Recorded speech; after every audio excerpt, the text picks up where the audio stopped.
नमस्ते दोस्तों, welcome to another video of the no man's land podcast.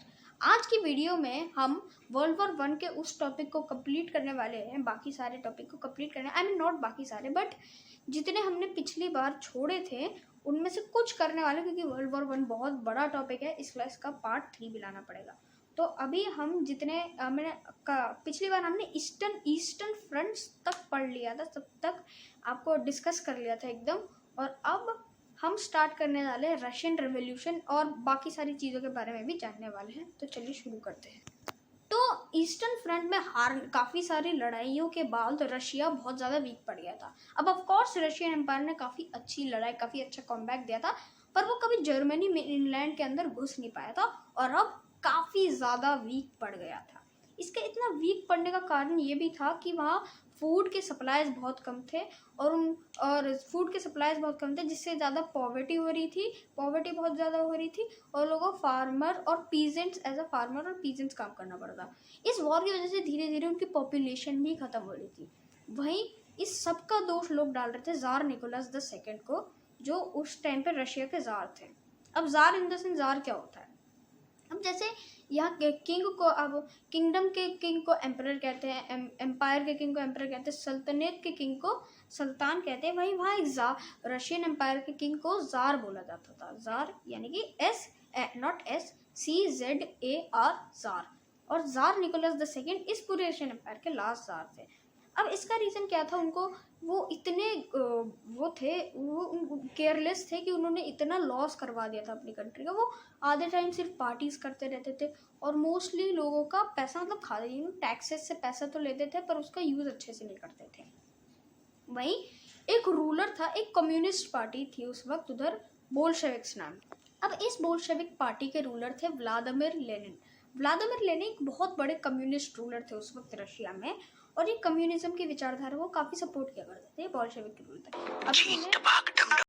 अब इन्होंने क्या लोगों का सपोर्ट लेके finally tsar Nicholas the second को ओवरथ्रो कर दिया और पूरी एम्पायर और पूरी मोनार्की रशिया से हटा दी और रशिया को एक नया नाम दिया, सोवियत यूनियन नाम का। और फिर सोवियत यूनियन में कम्युनिज्म की विचारधारा चलाई। अब इसके कारण यहाँ हुआ रशियन रेवोल्यूशन। जब तक ये पूरा ओवरथ्रो कर रहा था, और रशियन रेवोल्यूशन हुआ 1917 में। अब इस रशियन रेवोल्यूशन के कारण क्या हुआ? रशिया थोड़ी देर के लिए एक साल के लिए वॉर से बाहर हो गया और वॉर को होल्ड पे डाल दिया 1947 में। ऑफ कोर्स बाकी लोग तो वॉर लड़ रहे थे पर रशिया इन्वॉल्व नहीं हुआ था उस वक्त। अब क्या हुआ था? अब ये जब तक वॉर चल रही थी तब तक अमेरिका बहुत न्यूट्रल था। अमेरिका के विल्सन नाम के एक प्रेसिडेंट थे, वो बहुत ज़्यादा न्यूट्रल थे। वो ज़्यादा कुछ उन्होंने वॉर में कुछ किया नहीं था ज़्यादा, मतलब he was neutral of course. ये दोनों साइड जो सेंट्रल साइड्स थी जो जिसमें आपका ये ओटोमन एम्पायर, जर्मनी थे और इन्होंने वहीं अमेरिका ने यहाँ एलाइज पावर, ब्रिटेन, बेल्जियम, इन सब का भी बहुत साथ दिया था। तो मतलब साथ in the sense he was neutral, एकदम किसी का ही साथ नहीं दिया था सच बोलूँ तो। एंड जितनी भी ट्रेडिंग चल रही थी उस वक्त वो सब उन्होंने कंटिन्यू रखी थी।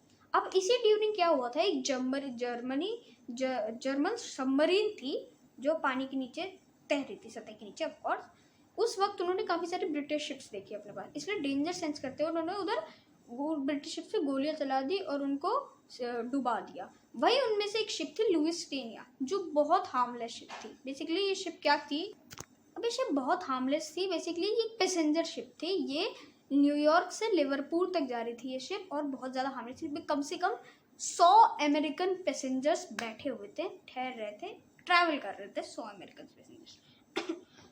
तो क्या हुआ, जर्मनी ने इसको एक वॉरशिप समझ के डुबा दिया, मार दिया। और इसके बाद धीरे धीरे जर्मनी ने 4 ऐसी और शिप्स डुबाई जिसमें अमेरिकन पैसेंजर्स थे और वो हार्मलेस शिप्स। फाइनली एक कांग्रेस की मीटिंग में आके, नॉट इंडियन कांग्रेस बट एक यूएस की कांग्रेस की मीटिंग में आके, एक पार्टी हेड मीटिंग में आके, फाइनली विल्सन नाम के उनके लीडर ने, उनके जो प्रेसिडेंट थे, उन्होंने जर्मनी के अगेंस्ट वॉर डिक्लेयर कर दी। अब बात करते हैं एक अलग कैंपेन के बारे में। अब बात करते हैं हम गिलापोली कैंपेन के बारे में। अब सेंट्रलाइज पावर में एक और एम्पायर थी जिसका शायद आपको मैंने पिछली वीडियो में बताया था जिसके बारे में। इस एम्पायर का नाम था ऑटोमन एम्पायर, जो प्रेजेंट डे टर्की और काफ़ी सारे अरेबिया के रीजन पे फैली हुई। अब ये ऑस्ट्रो हंगेरियन एम्पायर का सपोर्ट कर रही थी, तो ब्रिटिश की ऑफकोर्स इनसे दुश्मनी थी डायरेक्टली। तो इन्होंने ब्रिटिशर्स ने इनलैंड एक बहुत बड़ा कैंपेन उनकी अगेंस्ट, ऑटोमन एम्पायर के अगेंस्ट डिक्लेयर कर दिया, जिसका नाम था गिलापोली कैंपेन। बेसिकली इन्होंने गिलापोली पेनिनसुला में जाके काफ़ी ज़्यादा, कम से कम 1 साल तक, अप्रैल 15 से आई थिंक अगले साल, अप्रैल 15 2015 आई एम सॉरी, अप्रैल 15 1915 से अगले साल 1916 तक इन्होंने कैंपेन लड़ा। और ब्रिटिश के लिए ये कैंपेन बहुत बड़ा फेलियर हुआ, क्योंकि इस कैंपेन में उन्होंने अराउंड 25 लाख सोल्जर्स को खो दिया था, और वो मतलब बहुत कम ही इस कैंपेन में हिस्सा जीत पाए थे। इसलिए इतने सारे लॉस को मद्देनजर रखते हुए उन्होंने, ब्रिटिशर्स ने वापस अपने सारे आर्मी ऑफिसर्स को कॉल ऑफ कर लिया और इस कैंपेन को बीच में ही छोड़ दिया।